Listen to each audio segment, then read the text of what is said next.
Welcome to The Criminologist, the podcast dedicated to educating and entertaining our listeners. We bring you subject matter experts from around the world and share the latest and greatest evidence-based practices and interventions to help individuals desist from a life of crime and delinquency. We do so by painting an accurate picture of that journey from the perspective of the justice-involved individual. Too often, our perceptions of those individuals are tainted by media-driven caricatures created to sell newspapers or movie tickets. This adds little to a healthy dialogue as to how to best address criminality and the reintegration process. This podcast avoids stereotypes and biases in favor of the lived experiences of those we can best learn from. Now, please, welcome the host of The Criminologist, Joseph Arvidson. Hello, and welcome to episode 92 of the Criminologist podcast. Happy to have you all with us today. I am so very excited to be dropping this episode. Longtime listeners of this podcast will undoubtedly be aware of the various themes of this program. Those range from shining a light on evidence-based practices, the Risk-Need-Responsivity framework, Trauma Informed practices, and of course, the topic of desistance from crime, which is the reason I am so proud to bring you this episode, which is, in a sense, a culmination of all those things. Today, the Criminologist podcast is proud to unveil, if you will, an exciting new project to our listeners. Joining me in this endeavor are two of my esteemed colleagues, Nicole-Staeheli and Sylvester Matkovsky. Sylvester is securing his PhD at Adam Mickiewicz University in Poznań, Poland. In addition, he is a juvenile probation officer at their probation attendance center in Poznań. Sylvester is currently researching desistance narratives among probationers. His interests include evidence-based practices, the working alliance research, and training programs in probation. Part of that is the process of reintegration ceremonies and storying, if you will, the collective narrative of those clients. Nicole-Staeheli is the owner and lead consultant at Nicoleranaeconsulting, LLC. Her goal is to support sustainable change for justice-involved individuals and their communities. She supports agencies working with justice-involved individuals in community and correction settings by offering evidence-based training, coaching, and program facilitation with a special emphasis in cognitive behavioral and trauma-informed interventions. Nicole has over 25 years of experience in the corrections field, and her areas of expertise include motivational interviewing, thinking for a change, moving on, the carry guides, decision points, and the domestic violence education program. Also, lots of numerous trauma-informed interventions. Please enjoy my interview with Nicole and Sylvester as we unveil our new collaboration, and I will see you all on the other side.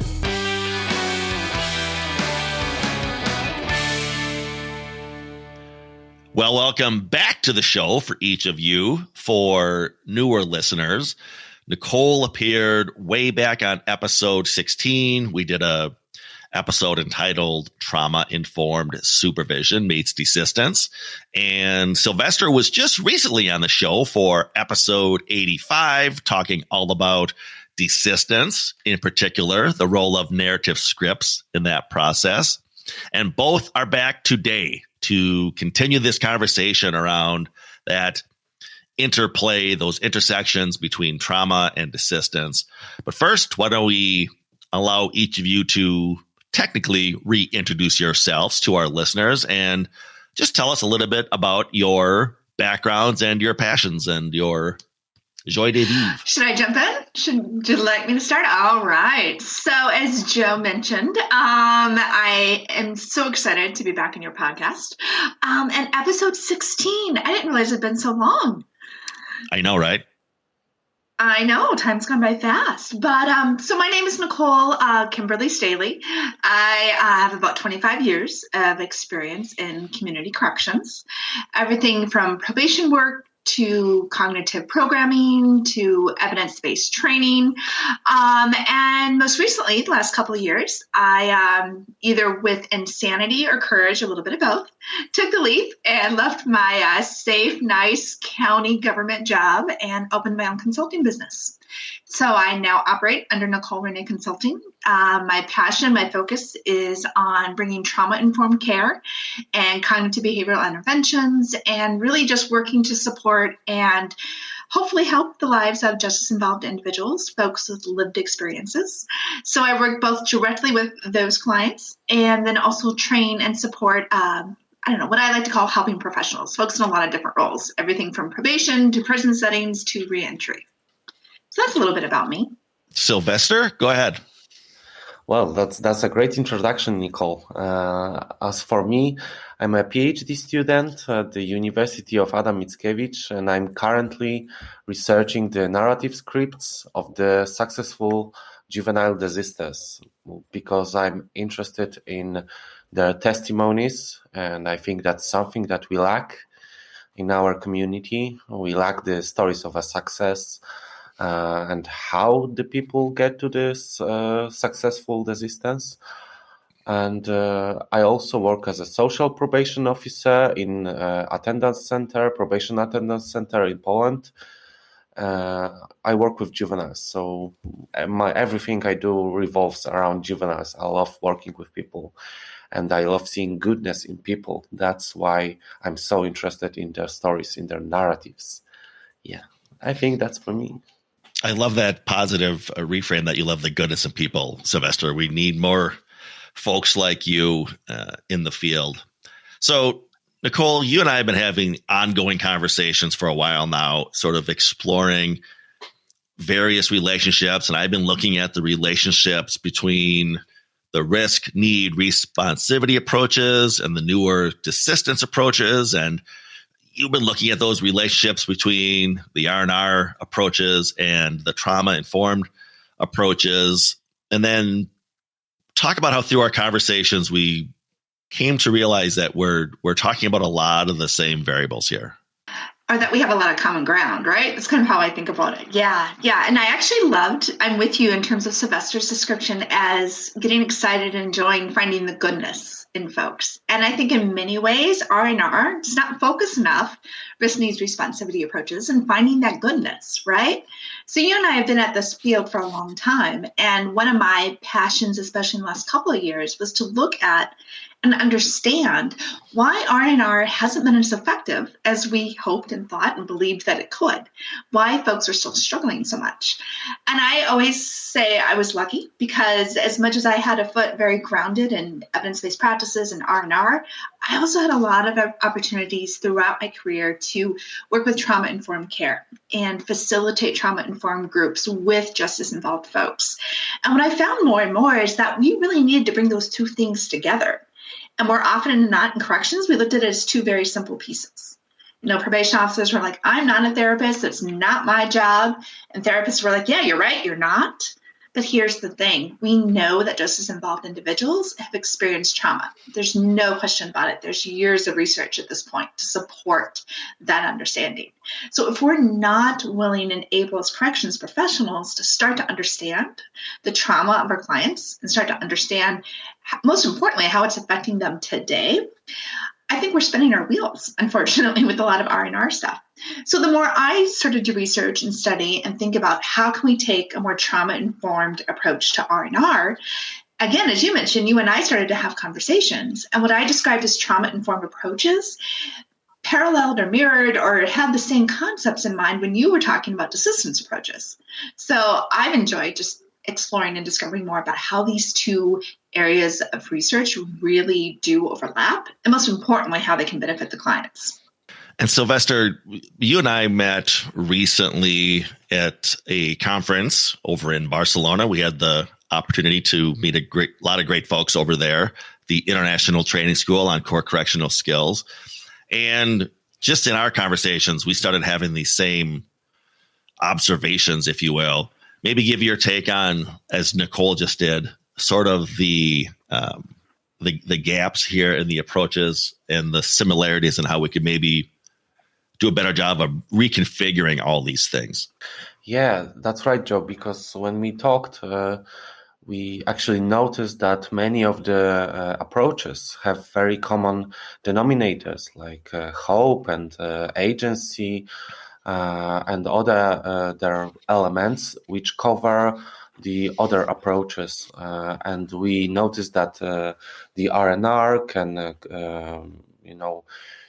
is very common to the trauma informed care, but also is very common to the minefield of research, which is DESistance and the narrative part. And I think that's why you included me in this project to kind of develop this element of our program model. And I also started wondering what else are we missing here. And we are missing the responsivity, the part of the tailoring, that we need to make programs that are fitted not only to the client, but are also fitted to the organization, that build on the resources that the organization have and also the needs of the organization. And that's what I think Nicole will explore later on. And I can't wait to hear about this because I just love the tailoring part of the program model we are discussing right now. Yeah, I can't wait to talk about that either. So why don't we maybe do this for background? Nicole, you are a subject matter expert on the topic of trauma-informed care, and of course the prevalence of trauma in justice-involved populations. Maybe share some of the observations you've made as to the overlap, for lack of a better term, in the DESistance literature and the trauma literature, and why you feel that there's an opportunity out here for growth. Well, I think more than anything, what I would say first and foremost is that risk-needs-responsivity, the way that we have been trained, and frankly, you and I have trained folks to focus, is always focusing on the pathways into crime. You know, what led to the behaviors that justice-involved folks becoming justice-involved individuals, for lack of a better way to put it, right? What are their lived experiences? What is the background? What are the thoughts, feelings, beliefs? And we have done an excellent job at training folks to break that down and to help clients understand. And that's valuable information.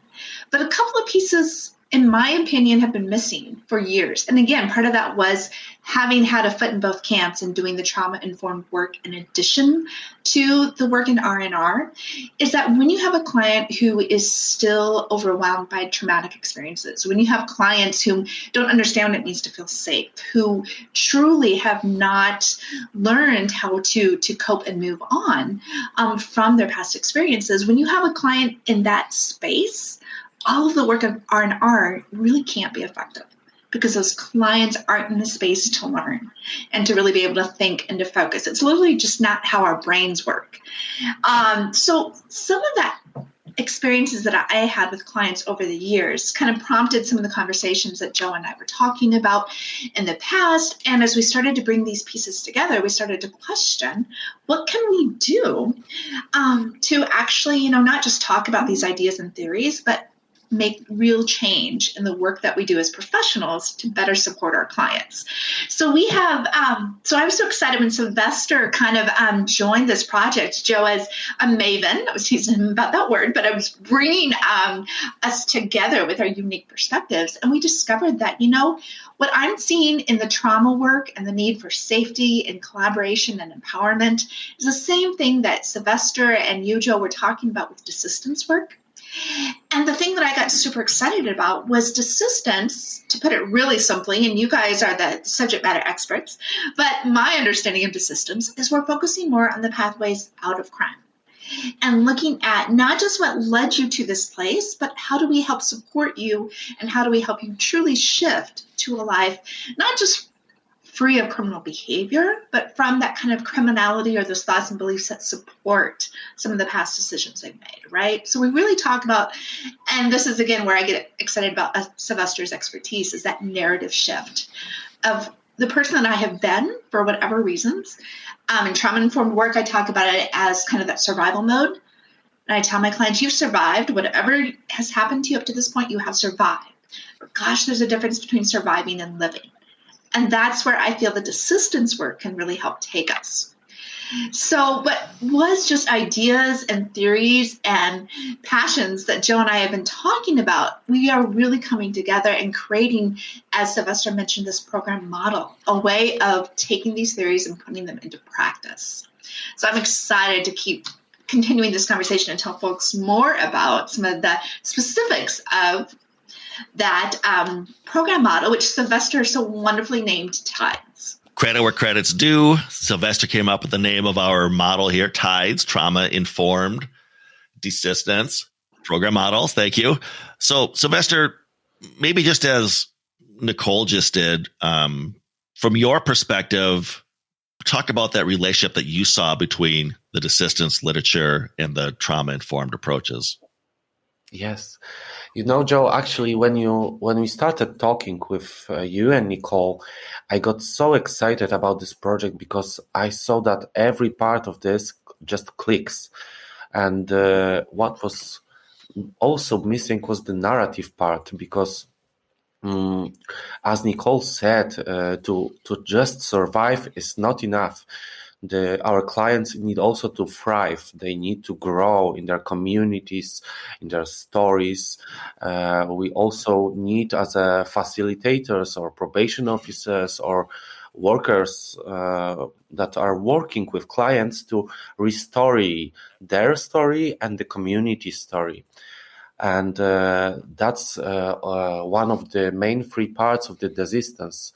And that's the part that organizations are missing. Like, they focus so much on the life transitions, sometimes on the age and maturation part of the DESistance, but not real attention is paid to the narratives, because they may be treated by some people as anecdotal. But are they really anecdotal? Are they really just stories? No, they are not just stories. They are these stories. They are these stories of the people that are very important as it comes to the trauma-informed care, as it comes to the corrections, probation, and every field of working with another client that is human.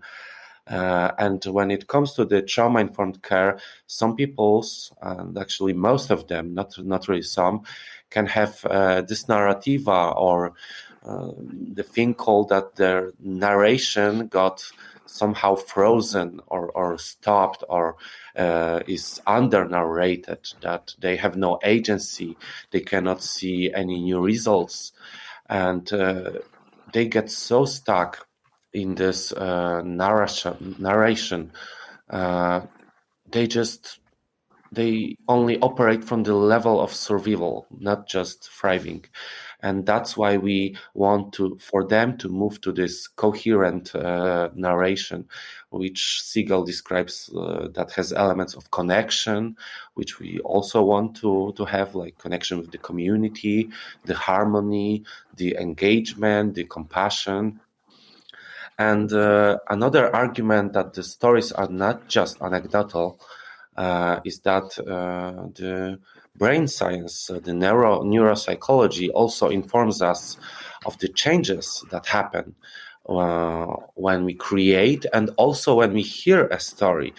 And I will start with the hearing, because when somebody tells us the story, we can actually, our brain receives it as if we experience it. So, for example, when somebody said that something smelled like potato chips, our brain actually receives the input of that smell. Or when somebody says that he jumped at the phone, then our brain activates the region that's really connected to it. So it's really experiential to hear the story, but it's also experiential to tell the story, because then we can tap into the neuroplasticity and really change the survival mode for thriving. And as for the desistance and the story part, we really want to tap into these narrations of the success of our clients.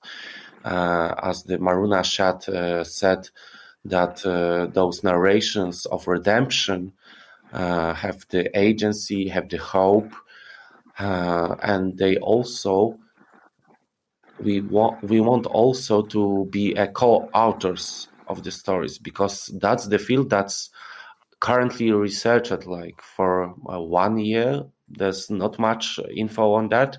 I'm also researching the probation officer as a co-author of the desistance redemption story. And that's very, very fascinating part, because that's a whole new field to discover. I love that, how you reframed the probation officer's role as co-author of their client stories. I know when you were back on episode 85, Sylvester, we talked about the importance of narrative scripts, and you made the point of, for a lot of our justice involved clients, they can't visualize how their story ends, so they're sort of stuck, right? They've got this condemnation script where they're always, in the sort of bad guy role, and they don't know how the story ends. And we need an ending to the story. So again, I love how you frame that as the probation officer being the co-author to help their clients not just look back in the rearview mirror, as Nicole said, and fix the broken on-ramps into criminality, but be more forward-focused and visualize, well, what do those off-ramps look like? I love the story, if you wouldn't mind retelling it, Sylvester, of the half boy that you told when you appeared on the show last. I thought that was a great illustration, kind of got at primary, secondary, and tertiary desistance. But again, that notion of, well, I won't spoil how the half boy story ends, but would you mind retelling that for the listeners who maybe didn't catch you during your last appearance? Yes, no problem, Joe. Well, I heard this story on, sorry for the promotion of the other podcast, the Mosaic Voices podcast, and it's a story that goes like this. There was a boy born in a village which only had half of his body, and because of that, he was very frustrated, and he started doing pranks on the villagers. And finally, they got rid of him because they got so angry with him. And he started his journey to find his other half, because he wanted to return to that village. He wanted to live with his friends, with his family. So when he actually, after many trials, found his other half, the other half was also seeking for him. And then they struggled, because the other half wanted to live in one world, and the original half wanted to live in his world. So they struggled, and they keep fighting, and they they went to the river, where this river took them both to the village, took them back, and then they came out from this river as one. And this river is actually the symbol of the renewal, the restoring of this half boy, which then became the whole boy. But it's not enough, as the tertiary desistance tells us.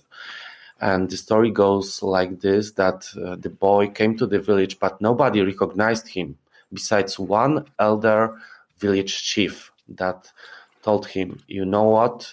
We need to make that the village people recognize you." So they then danced into the village, and they showed that it's a good person, that he belonged here into this village, and then the whole village started dancing. And this part of the recognition from the society is what really the tertiary desistance is about. And that's where the narratives come into play also, because it's not enough to restore the personal narrative, the personal mythos of the journey to successful desistance. It's also very important to include media and this local community and to watch their narratives. How are they functioning from this level?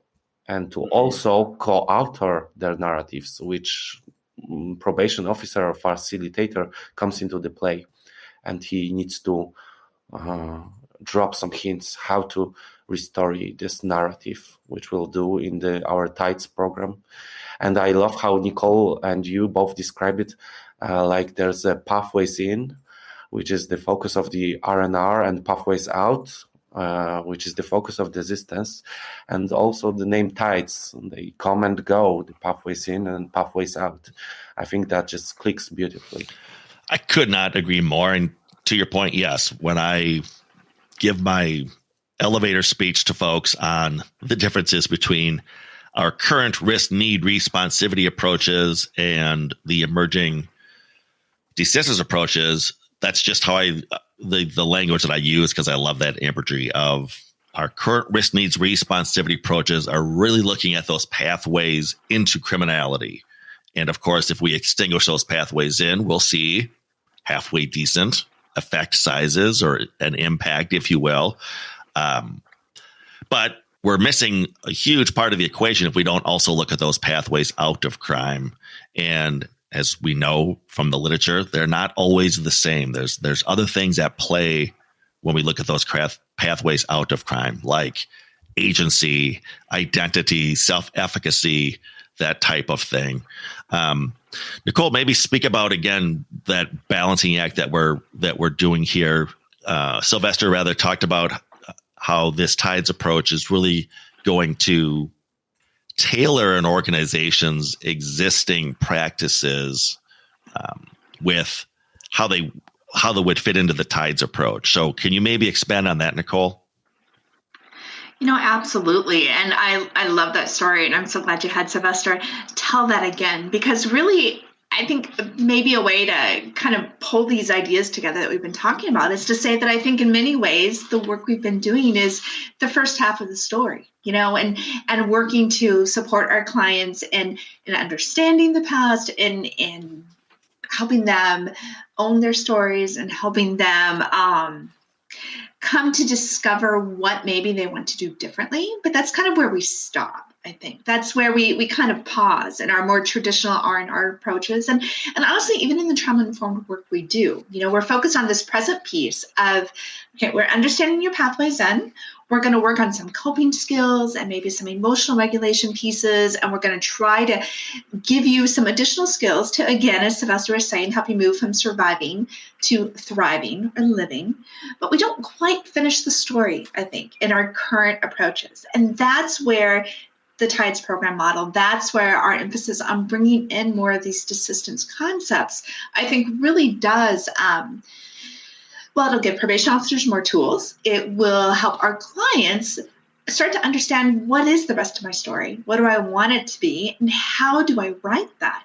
And that involves not just the client, as Sylvester mentioned, it involves the relationship between the client and the probation officer, or maybe it's the reentry staff, or maybe it's the chemical dependency counselor, but someone to come alongside them and help them co-author that piece. And then finally, what will that look like when I'm back in my community? And again, Sylvester, I love that you emphasize that communities piece of, the role they play in truly helping our clients desist from the lifestyles they've been living up to this point. It's not just about those individual changes that we can support our clients in making. It's about also then helping them find those connections and finding their place in their larger communities, whether it's families, whether it's neighborhoods, whether it's, whatever that community looks like for them. But they need to have a place to be connected. And that's what I love about this TIDES framework that we're talking about, right? That it really is, again, pathways in and pathways out. At the same time, each piece of this program model, I think, is hugely important.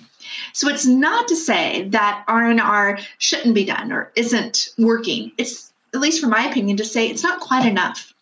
Trauma-informed approaches are hugely valuable, and we so need clients to understand what it means to feel safe, to help build up those senses of agency and self-efficacy that both of you have been talking about. And trauma-informed work can do that.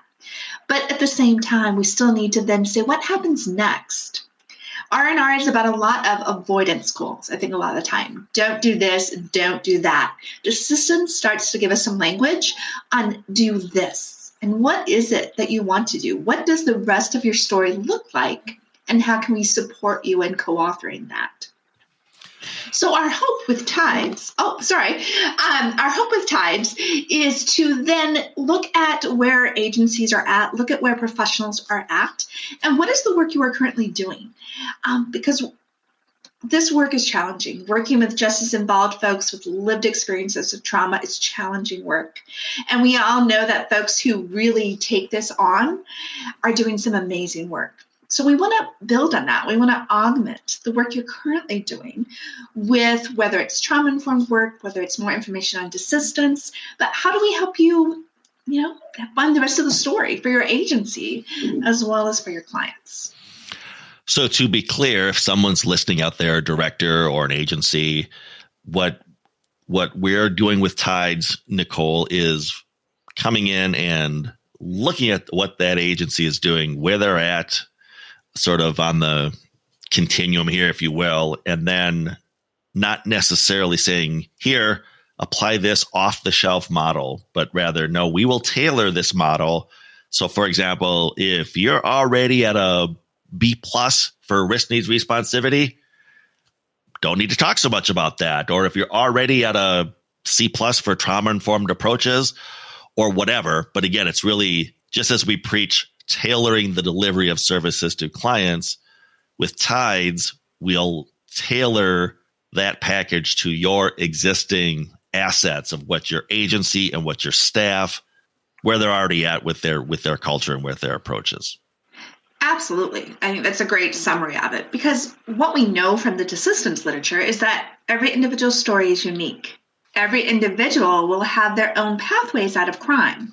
Now, we also know from the literature on DESistance and trauma-informed work is that there are key concepts that can support those clients. So essentially what we want to do is apply what we know helps individuals make change and be successful at it to the work that the agencies are doing.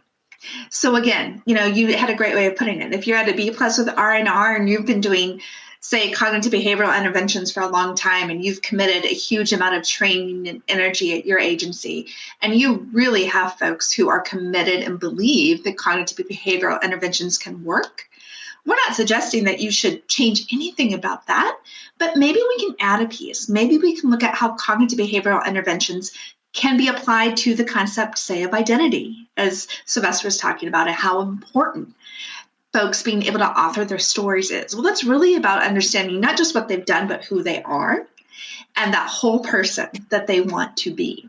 We can use the same cognitive behavioral interventions we've been training for the last 20 years. We can use those in ways that are maybe a little more future-focused, focus more on maybe elements or pieces of a person that we haven't talked about as much before. I love that, Nicole, in the way you put it, almost like repurposing an agency's existing tools to better fit our TIDES, that trauma-informed DESistance approach. And arguably an agency who maybe has put a lot of time and energy into trauma-informed approaches, again, we can repurpose those practices rather because they align nicely with the DESistance approaches. The other piece I think is really important to keep in mind is, and I hinted at this a little bit earlier, the work that we do is hard. The trauma-informed work that we do, experiencing the stories that we hear, can also be incredibly challenging for the helping professional. And so the other piece of tailoring this TIDES approach that we want to make sure we're not ignoring is, what is the role of the professional in this program model? And our belief, I know from all three of us, is that this approach and adding in some of these elements of DESistance or trauma-informed care that maybe folks haven't used as much or maybe aren't as well versed in will truly help support the helping professionals themselves. And I kind of help. Sylvester, help me out a little bit. Because we've talked a lot about this. Tell us more about. I'm nodding because that's exactly, I agree with that. What I really love about our program is that we also include the burnout prevention module. That what you say, that supporting the professional, because the story is not only the community story or the client story, it's also the story of the professional and the organization that comes into the play. And we, through ensuring the safety, because that's where our elements, all our elements click, from the trauma informed care, from the DESistance, from the R&R, from the neuropsychology.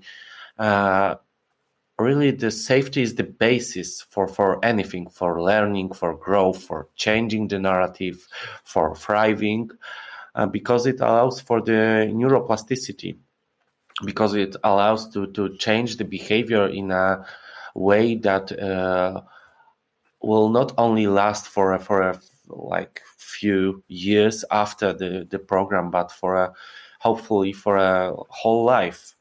And we really want our clients to tap into the prefrontal cortex, which is responsible for thinking rationally, and we want our clients to move from the part of the brain that's responsible for fight, flight, and freeze models of response to this rational thinking, and that they can then restore their narrative, they can thrive in their society, in their community, that they can stop offending.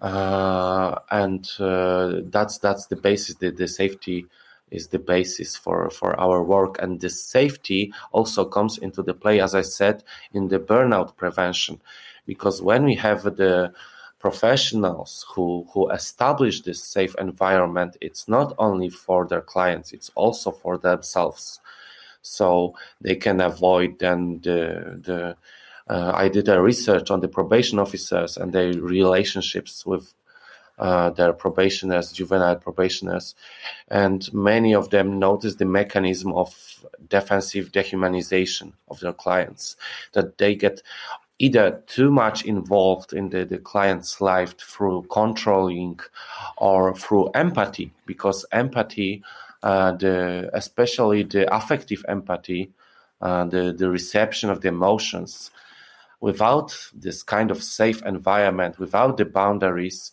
can both result in the burnout, in defensive dehumanization. And for example, I knew many probation officers that came into their work and said, "Oh, I don't want to go to this client because he's," and then goes the label, "I don't want to use the labels here." Labeling is also a big part of this dehumanization, and also a big part of the narrative stories, because people use the labels. We want to look at those labels. We want to destigmatize people through reintegration ceremonies. We want to welcome them as in the story, the village chief welcomed the boy that was lost, and he actually saw that it was the boy that was lost. He only just changed a bit, and he helped the whole village to accept this change, because the village didn't recognize that. So safety is basis for all of our actions. Yeah.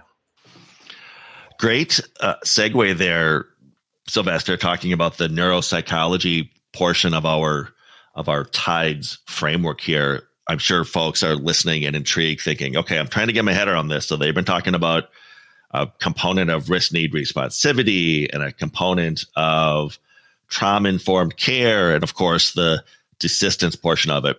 But the TIDES framework also includes that area of neuropsychology, which you did a great job of talking about that there. Nicole, do you want to talk about how, again, commonalities with trauma here, but how the TIDES framework is going to look at the brain science portion of the change process as well? Well, I love, again, the focus that we have on this, because what I've just been starting to explore and look at, Sylvester has explained so incredibly well, and I think is such a core component of our TIDES framework. Bottom line, to me, the neuroscience behind these concepts is empowering. It's empowering for our clients, and it's empowering for the professionals. I cannot tell you the number of times I have sat opposite a client listening to a horrific story. Our clients have experienced so much, right? Violence, victimization, abuse, neglect. And myself, like a lot of probation officers over the years, when you build a safe relationship, as Sylvester was talking about, when you build that effective working alliance with your clients, they start to trust and they start to share their stories. And those stories can be overwhelming.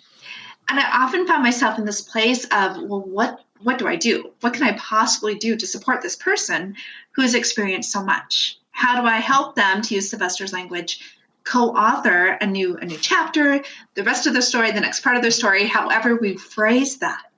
To me, when I started to dive into the neuroscience or the neuropsychology behind this, that was an answer to that question. Because if we can truly change the connections in our brains that have worked to keep us safe in the past, but maybe have also created situations where we are in the places that we are in terms of justice system involvement, if we can truly help clients change those pathways and respond differently to situations and learn how to grow, how to move beyond that survival mode, to me, that was hugely empowering. That was something I could say very concretely to a client. You can change the way you react to these situations. And it's not that it's good or bad. It's not that you were doing something wrong. It's that your brain became hardwired in a certain way to help you survive, because that is your brain's first job, first and foremost. And now your brain can learn some different ways of not just surviving, but thriving. And empowering for professionals, but frankly, also empowering for my clients. I will share in simple kind of terms, but just really concrete ways of, this is why we're doing some of the work that we want you to do. This is why we're focusing on managing some of those emotions. This is why we want to explore not only goals about what you want to do, but who you want to be moving forward. What kind of person do you want to be? And that's, again, where DESistance comes into play, right? So I guess I've been thinking and listening to our conversation, and I also don't want folks kind of tuning in maybe for the first time and hearing about these concepts feel like, oh, there's all these different pieces, and it's really simpler than that. It really is, again, about coming down to understanding not only how our clients have entered their pathways into crime, into the current circumstances they are, building up their skills in this present moment, of helping them learn how to feel safe, how to cope, kind of our trauma informed piece. And then also, though, we want to make sure we're not, I want to say we haven't ignored it in the past, but that we're really focusing, as much as we focus on the pathways into crime, on the pathways out of crime. What will that look like for our clients? And reintegration ceremonies, celebrating their successes. There's so many pieces that, again, I feel like current corrections professionals, we do a little bit of it, but we don't really understand the power behind it or the importance of focusing on it. So to me, the TIDES framework, I think, brings all of those pieces together into one, as Sylvester was saying, one coherent narrative. A story that has the beginning, the current, and then we can start to imagine what will that ending look like for our clients. What do they want it to look like, and how can we help?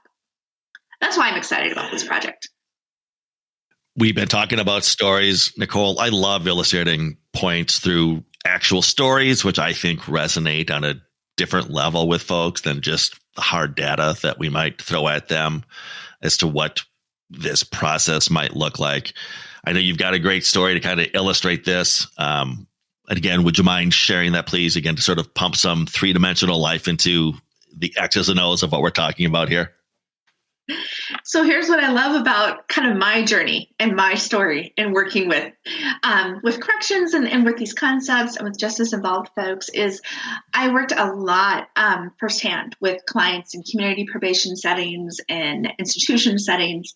And again, as I mentioned earlier, I think, having the opportunities to both do cognitive behavioral work with clients, but also introduce these trauma-informed care concepts, right? So So as we started talking about this project, I started thinking back on some specific clients that I have worked with over the years, and especially around this idea of identity.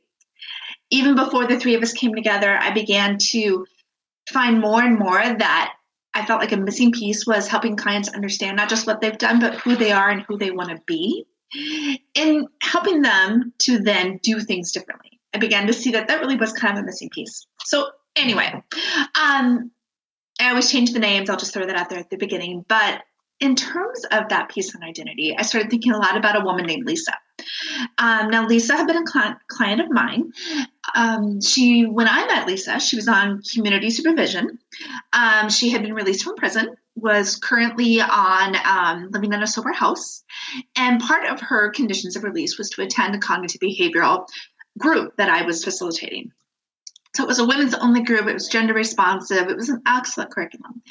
And Lisa, everyone's court ordered. So, not always happy to be there, but was coming to group, was doing the work. And that particular program was really focused on understanding, the pathways in, kind of what led clients to the place that they are. But then what I liked about this program is it did look at more of our DESistance pieces of things like community supports and social supports and the role of family. So sharing that just to say, I really think this was an excellent program. This will matter in a minute here, so bear with me. But Lisa's biggest piece as she was working through our group, and the piece that she struggled with the most was her relationship with her daughter. She had a 9-year-old daughter. Being a mother to Lisa was hugely important. It was the focus of the vast majority of her conversations with us as facilitators. She, every day had pictures and stories to tell about her daughter. So in many ways, that seemed like a very positive source of change for Lisa, right? Her daughter was a huge motivation for her, no question about it. And the other piece that really struck me and why I remember Lisa, because this was a few years ago now, was that Lisa, when she was in prison and then when she went out, did everything, air quotes, I know your folks can't see me, but did everything right. And she had created a calendar for her daughter for the time that she was going to be in prison to mark off the days together. She had wrote to her every week. She sent pictures. She reached out to her daughter. She talked to her as much as she could. She did all of those things that we encourage parents who are incarcerated to do, right? Lisa's daughter had been placed by child protection with her mother because Lisa had actually gotten arrested from home with her daughter present. So child protection ended up getting involved with that piece of things. So Lisa had done everything she could while in custody to maintain those connections with her daughter, right? So she's out of custody again when I meet Lisa. She's living in a sober house. She is part of our cognitive behavioral group. And most importantly, she is working with child protection and wanting to get custody of her daughter back. And that is where that piece of things kind of started to unravel a little bit for Lisa. And it wasn't that she wasn't doing the things she was ordered to do. It became more and more about her fears of what kind of mother she could now be for her daughter. Because once she got out of custody, a couple of pieces became pretty clear. One was that her mother, safe, stable environment for her daughter, but at the same time was very negative and very angry at Lisa for how she had, in her mother's words, kind of damaged her granddaughter. Lisa struggled with chemical dependency. She had been in a series of abusive relationships. Her daughter witnessed a lot of violence and a lot of drug use. So clearly Lisa had some struggles in the past, right? The other piece that we discovered was that Lisa's mother had been very open with the school, maybe more open, about what Lisa had done and why she wasn't present. So that piece for Lisa became something that became a real struggle for her. Suddenly, she is trying to play a role in her daughter's life. She's picking her up after school, but all the teachers and the principal know why she hasn't been there. They saw her, in Lisa's opinion, as an addict, as an ex-con. The looks from the other folks, picking up the other girls. And Lisa's experience of that had a huge impact on her. She began to believe more and more that she couldn't be the kind of mother that her daughter deserved now. Now, I'll take a little bit of a pause there. In many ways, I mean, we want parents to be honest with their children. We want the schools to know, we wanted those teachers to know to help support this little girl, right? Lisa's 9-year-old daughter. So on one hand, you could kind of argue, I guess, that again, everyone's doing everything right from how we typically look at things, right? Lisa was honest with her daughter. Her daughter's Lisa's mother let the school know what was going on so they could support her granddaughter. Lisa was honest with her daughter, and her daughter knew what her mom had done to a point. All of that kind of came to a head, though, when we started talking about, and the child protection worker started really encouraging Lisa to take a more active role with her daughter, that if she wanted to reunite with her, that if she wanted to become the primary caregiver, she should go to the school more. She should spend more time. She should start doing weekend visits. And as much as Lisa wanted to do all of that, again, she kept saying, I can't be that kind of mom anymore. I'm not the kind of mom that can show up at the school and read stories to the kids. They don't want me there.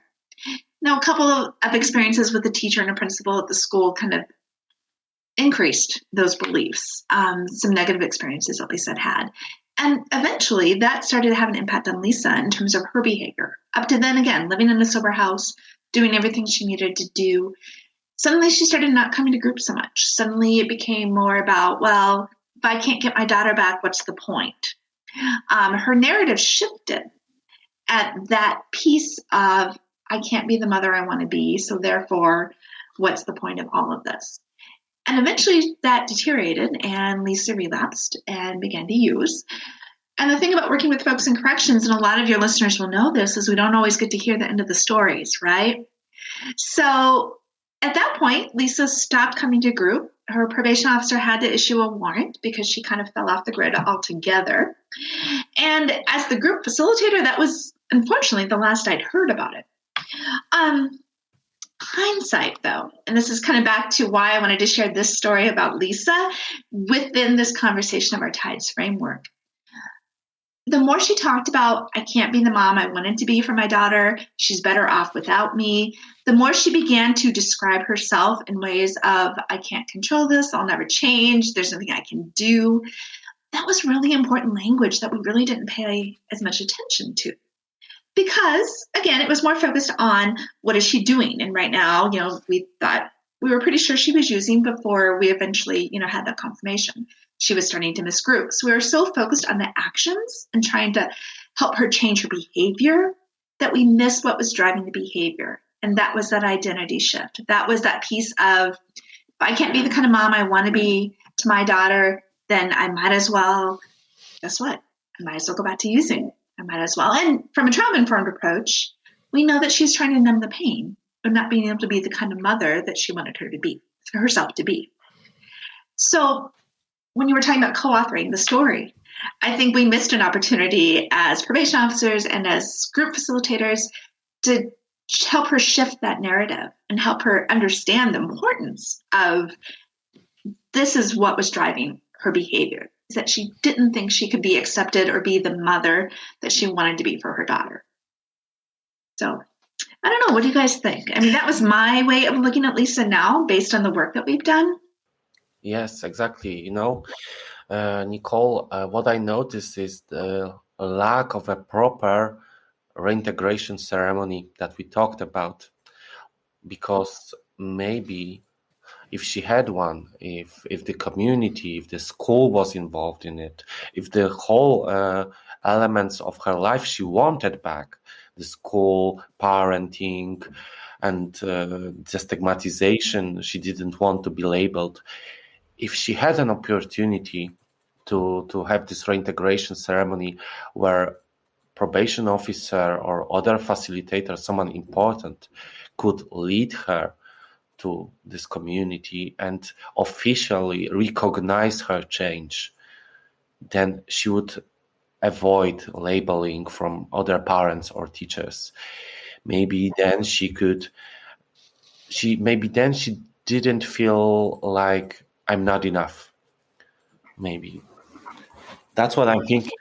So yeah, that's a great way of summing it up. And so much of what had happened had been all the things that we thought were the right thing to do, right? Transparency with the school and the teachers, and honesty with her daughter, and, having her daughter with her grandmother. So many pieces, it seemed like they were all in place.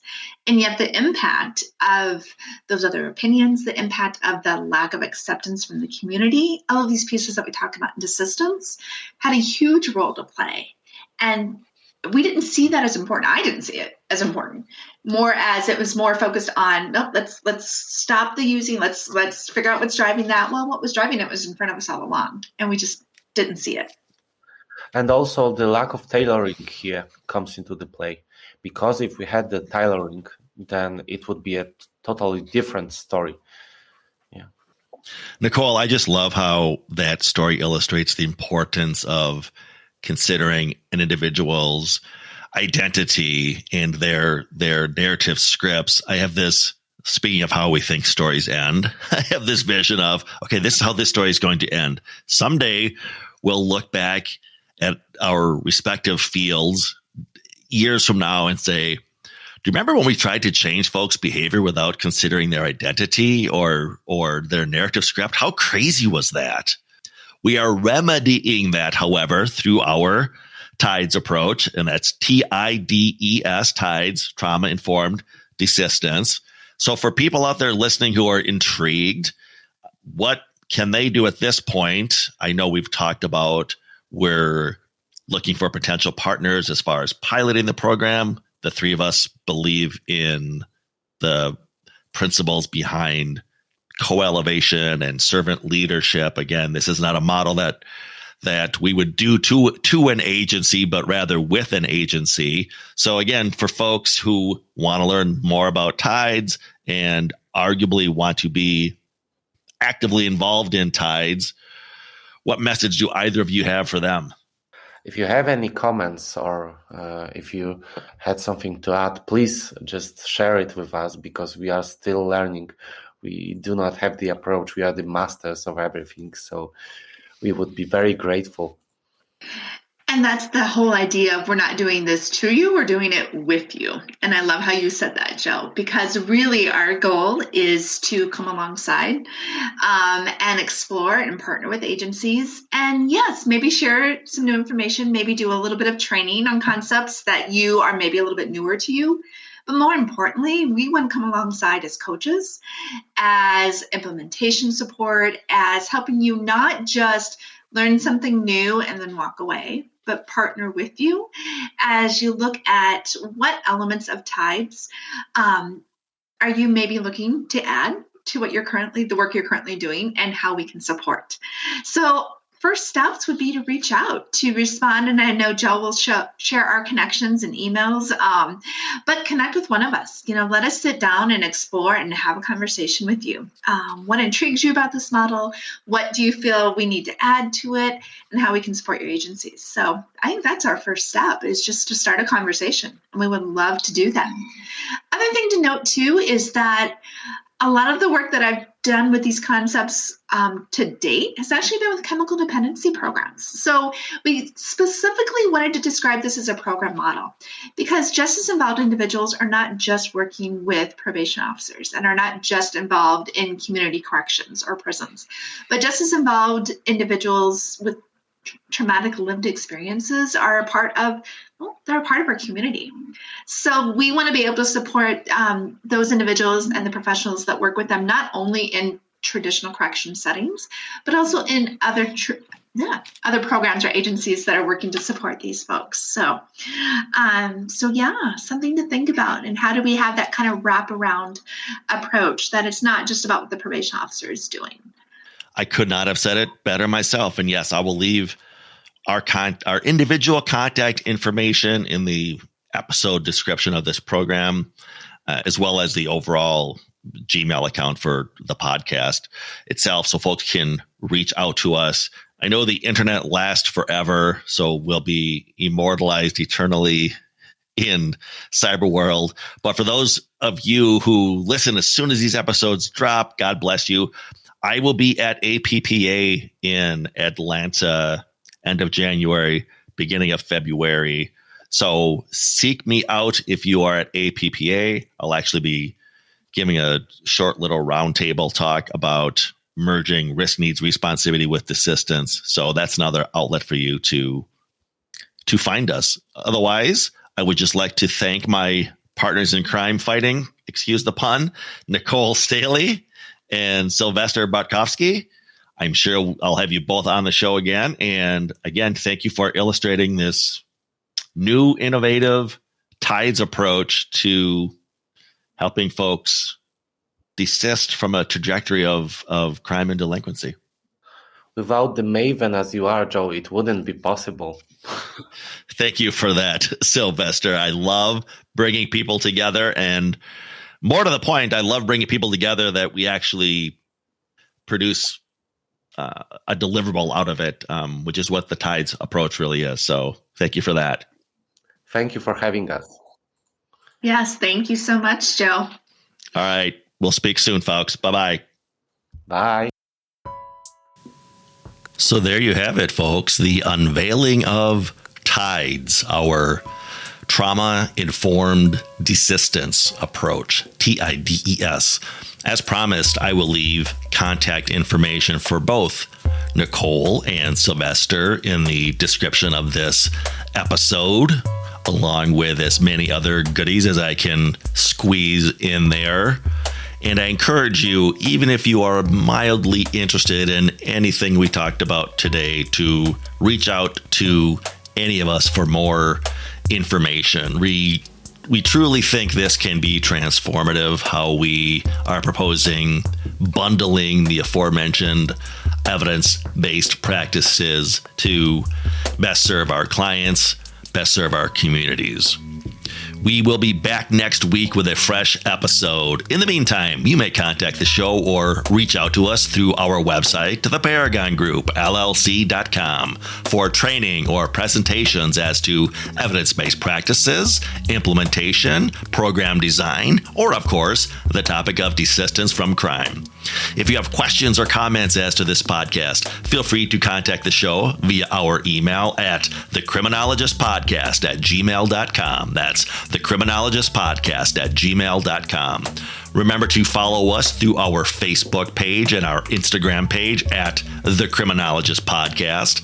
New fun images are being added all the time to those feeds. You don't want to miss out.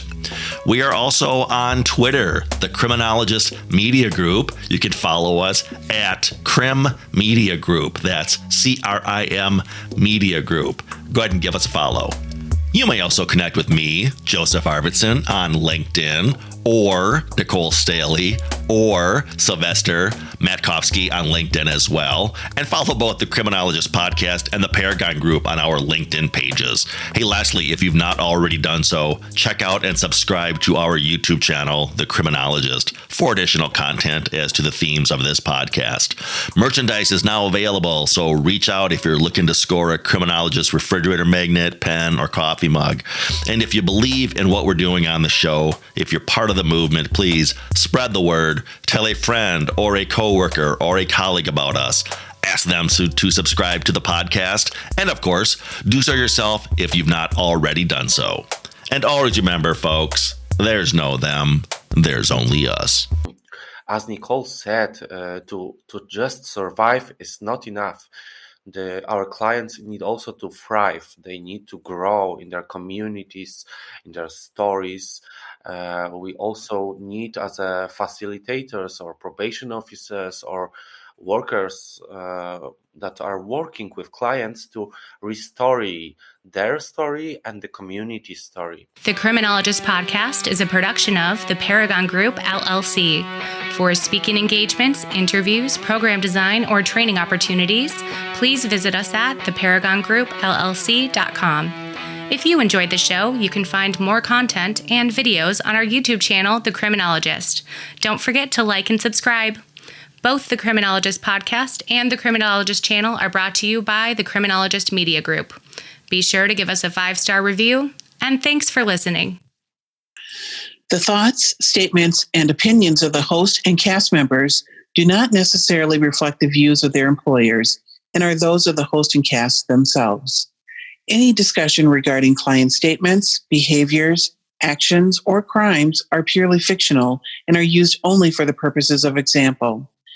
Any examples that could be deemed to be related to an actual individual or individuals are incidental.